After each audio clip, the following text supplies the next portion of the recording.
Church massacre. Fulani group demands compensation for members killed in alleged reprisal. A Fulani group identified as Ķ′Łł Cattle Rearers Association of Nigeria has demanded that the Ondo state government must compensate Fulani members who were reportedly killed in a reprisal attack over the terrorist attack on St. Francis Catholic Church, Ķ′Łł. In a statement by His President Khalil Mohammed Bello on Sunday, it called on the state governor Âťťâçk to compensate families of people killed in the said reprisal.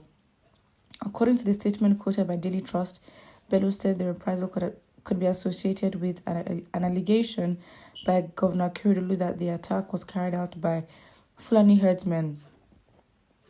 Bello, however, commended security agencies for the arrest of some of suspected Ōwò church attackers, pointed out that none of the arrested suspects was a Fulani man. Truly, the Nigerian security agencies did a wonderful job that deserves commendation not only by Nigerians but the entire civilized world.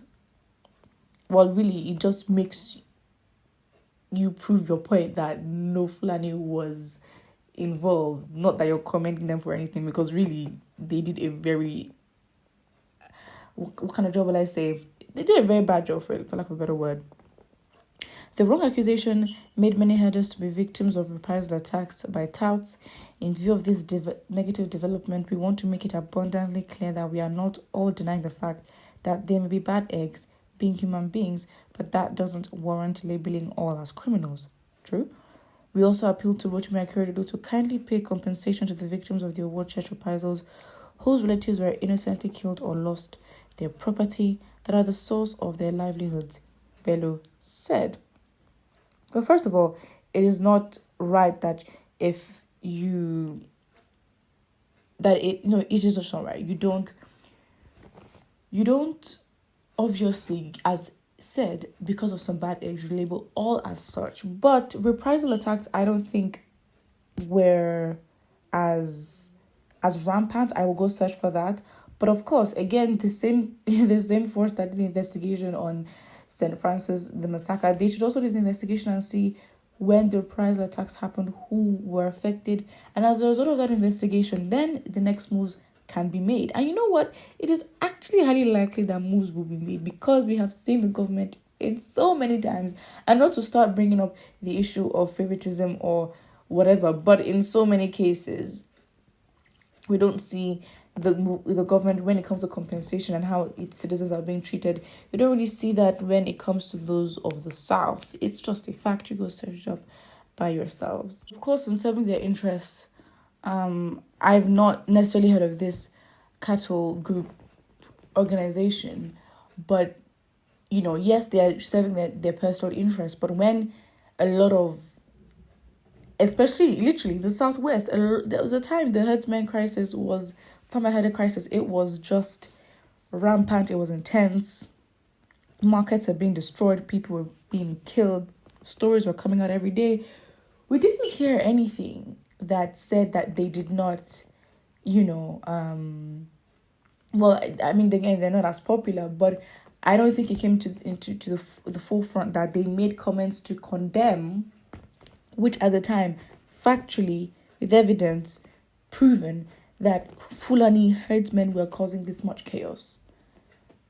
You haven't come out to say such. So again, it's sort of like, okay, fine, where is your objectivity in this? Of course, it is right for you to fight for your people. And to be honest, yes, if there were reprisal attacks and families, were being attacked that are of Fulani descent, basically Fulani families, those that had their businesses or just their family members attacked and killed, or their businesses, yes, of course, you do fight for that, because, again, of course, it is not fair, and you cannot say that because there's this issue that has to do with, their people, their bad eggs, as they described, then you label all as such. That is not fair, and you know what? They deserve it. But in that same way, they also need to find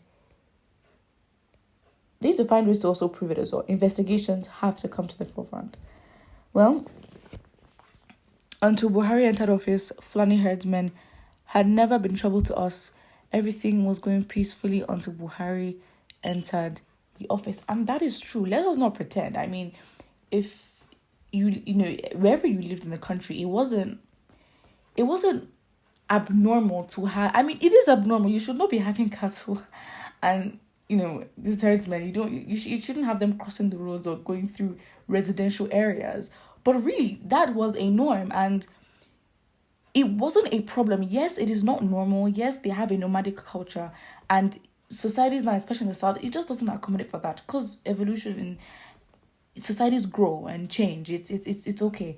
But the point is, in terms of this turnaround as to how Fulani herdsmen are killing people, are going onto land that is not theirs. I mean, they probably already were anyways, but in this case, you are intentionally becoming a nuisance and using a trusted identity that has literally infiltrated the South, and you know, you'd mind your business and be respected. Now you're using that as an opportunity to create attacks because that identity has been trusted and has been let into a lot of communities. Now that is the problem. And that is when the change started. And of course, you know, as the commenter highlighted, it was until when Buhari entered office, we started seeing and having conversations like this. Amotekun must pay us full compensation. If not, the federal government will stop the activities of the sect immediately. Okay. I guess in this case, Amotekun also has to fight, obviously being that body for the Yorubas, also have to fight for compensation because of what happened, especially for the farmer header crisis in the Southwest, which was gruesome. I mean, we're not trying to compare, you know, the value of lives, but overall, the Yorubas went through it much worse. So in that case, you know, again, this is what happens, because when people don't get justice, what happens is it's bad, but then you have to now fight as to why you deserve it in a government that you should literally defend you in any way because you are a citizen of the country and you deserve that respect. But now, improving how you deserve justice, you then get to undermine another person's experience, which is not right. But the country has made you desperate to want to get justice, that everyone plays Oppression Olympics, which is obviously not good, but I mean, hey, this is how it has been. So put what you think about it in the comment section below, and don't forget to like and subscribe.